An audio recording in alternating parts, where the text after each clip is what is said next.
सबसे पहली बात, हमारी कमजोरी क्या है? हम परेशान हो जाते हैं। संसार में देखो तो परेशान, परमार्थ की तरफ देखो तो हम परेशान हो, ये हमारा आदत स्वभाव बन गया परेशान होना। थोड़ा सा धैर्यवान बनो, गंभीर बनो। कोई भारी से भारी विपत्ति में परेशानी स्वीकार करके विपत्ति से थोड़ी निकला जाता। सुलझो, ठीक है, विपत्ति आई, समस्या आई, इसका समाधान होगा। ऐसा थोड़ी कि हमें नष्ट कर देगी। अगर अभी हमारी बड़ी हानि हो जाती है, हम कल इससे बड़ा लाभ प्राप्त कर सकते हैं। हमको एकदम बिल्कुल गंभीर रहना है, इतने कमजोर नहीं बन जाना। अब वो गए तो क्या होगा, अब वो वस्तु गई तो क्या, पद गया तो क्या होगा। प्रयास किया था, ये पद मिला था, इससे बड़ा पद प्राप्त करूंगा, मैं इससे बड़ा महान बनूंगा। ठीक है, एक बार गिर गया, गलती हो गई, दंड भोगूंगा, फिर इससे ज्यादा संयम में रहूंगा। बिल्कुल मतलब एकदम फ्रेश दिमाग रखना चाहिए।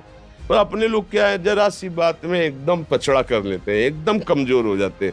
ये बिल्कुल ठीक नहीं है। हम जीवन भर की यात्रा की बात कह रहे हैं, भारी से भारी कष्ट में भी मुस्कुराना, तो हमें बल मिला है, हमें भगवान की कृपा का दर्शन हुआ है, हमें उनका दुलार दिखाई दिया है।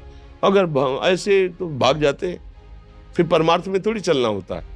आज जो आप सुन करके लाभ लेने की चेष्टा कर रहे हो ना, ये केवल प्रवचन नहीं है, ये जीवन है। अगर ये जिए ना होते ना तो ये इसका प्रभाव नहीं पड़ता, फिर वाणी का प्रभाव नहीं पड़ता। हम इसीलिए कहते हैं, जैसे आप लोग एकदम परेशान हो जाते हैं, तो बोलो क्या हमसे ज्यादा परेशानी होगी?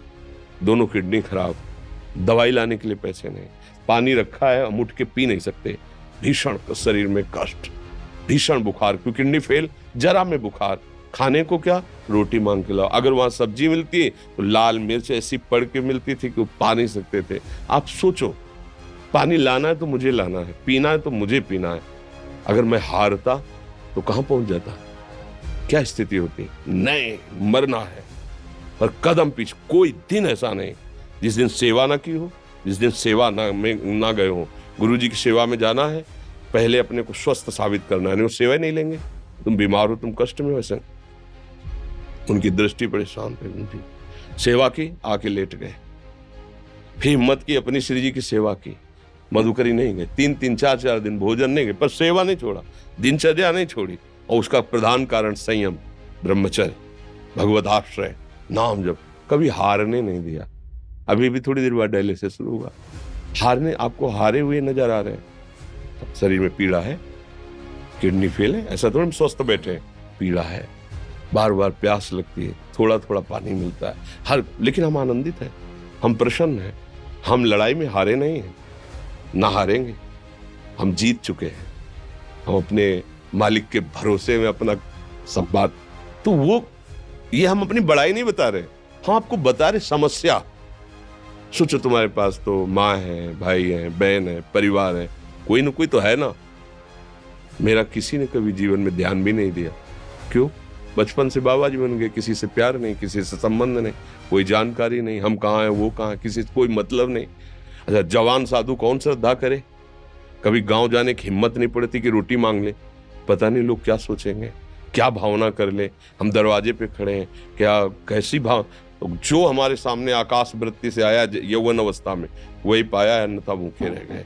जब हम हर समय अपने को विवेक के द्वारा सावधान रखे, तो हम कभी निराश नहीं हुए, कभी उदास नहीं हुए, कभी ऐसा नहीं लगा कि यार हम दुखी, कभी नहीं लगा। उसी का फल है कि उस सुख का संकेत मिल गया जहां दुख की निशानी भी नहीं है। वही उसी के बच्चे हो, हम सब उसी धातु से बने हुए हैं।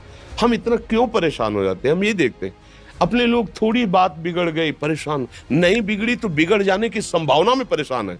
आज सुख है, लेकिन कल सुख छिन जाएगा तो हम आज के सुख में सुखी ना होकर कल के दुख की आने की संभावना में हम भयभीत हो। मतलब क्या हमारी सोच रह गई?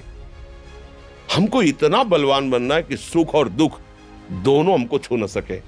भारी से भारी सुख की व्यवस्था है तो अहंकार नहीं, हर्षित होकर किसी का अपमान न करे कि हम धनी, हम पदाधिकारी, अमुक। भारी से भारी दुख आया तो हमें किसी के सहयोग की जरूरत नहीं, हम फिर अपने कदम बढ़ाएंगे, हम फिर जुड़ी हुई अपनी भावनाओं को सजाएंगे। मस्त जीवन एकदम, तुम अविनाशी के बच्चे हो। शेर का बच्चा भेड़ों के बीच में फंसकर म्यों म्यों बोल रहा है, बस अगर दहाड़ना सीख जाए तो कोई भी उसे परास्त नहीं कर सकता। ऐसे भगवद अंश, तू प्रपंच में फंसकर अपने को इतना दीन क्यों देख रहा है? तू ऐसा है कि भगवान के दिव्यास्त्र में भी ताकत नहीं तेरे को मार सके। तू अविनाशी का अविनाशी बच्चा है, विनाशी भोगों को, विनाशी शरीर को मैं मान के इतना भयभीत, इतना दुख ठीक नहीं। ये सबके लिए, केवल एक के लिए नहीं। आप समझो, आप लोग सोचते हैं हम गृहस्थ होकर भला ऐसी स्थिति कैसे। जनक जी सुखदेव जी के गुरु हैं और राजा हैं, महल है, रानियां हैं, नौकर है, चाकर।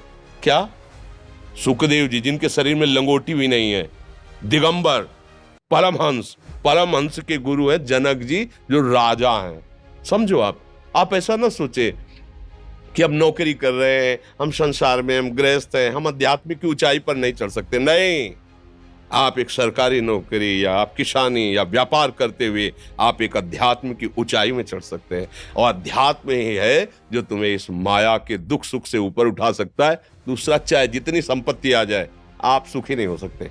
सब देख लो, आंख खोल के देख लो, अध्यात्म ही है जो तुम्हें हर कष्ट सहकर मुस्कुराकर जीने का रास्ता बता देगा कि आप आनंदित हो जाओगे। कुछ नहीं बिगड़ा, अध्यात्म है तो कुछ नहीं बिगड़ा, अध्यात्म नहीं है तो कुछ नहीं बना, कुछ हाथ नहीं लगने वाला।